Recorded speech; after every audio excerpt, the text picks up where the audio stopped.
So in a section like this, you know, what we noticed on the wrap before is, you know, there's a little bit of lifting here, okay, right on the recessed areas. And why there's a little bit of lifting is, you know, my guess is when this was put in, the installer, and this is common, between recessed areas, they squeegee first here, work the material in until it gets really tight, and then they push it in. Okay. And that's, I think that's what an amateur would do too. I know that when I've wrapped personally for myself, my thought process is get this down first, yeah, come back over here next. Right. You're really counterintuitive. You're saying, no, get this, move this, because you're going to have less overall stretch. Absolutely, and that's all I'm thinking about. You know, I do a demonstration on a trash can where I stretch the material in, heat it up, and it bounces back. Right. It has memory.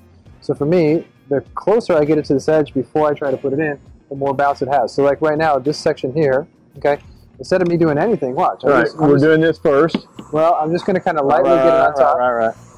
But instead of starting in the middle, all I'm going to do is my heat gun never comes off. I'm just going to give the film some heat, you know, because it's got, you know, it's chrome, and I make it all yummy and kind of soft and give it glass, okay? And then I just take my glove, and I'm just going to do the recessed area first. And I stop. Okay. No question, because you're only moving that far. Right, but I'm also giving this much material. And then the overall material is moving down. Next, you're going to do this side. Right, and so I'm just going to, right here, it's a little bit of material here. I'm going to pick it up with Alberto. Pick it up just a little bit to kind of pull it out with glass. Come down here and do the same. Okay, so now, we didn't pull too much, but instead of squeegeeing to the recessed area, I'm just going to give it some heat. And again, my heat gun never comes off, but look. I'm going to feed it in here first. Yeah. Then I come back with my squeegee and I'll do the middle. Which you don't have much stretch. Not much. Right. And the flat can handle more stress than the corners. Sure can. So once I do that, for me, you know, and now look how easily the material comes out on the backside.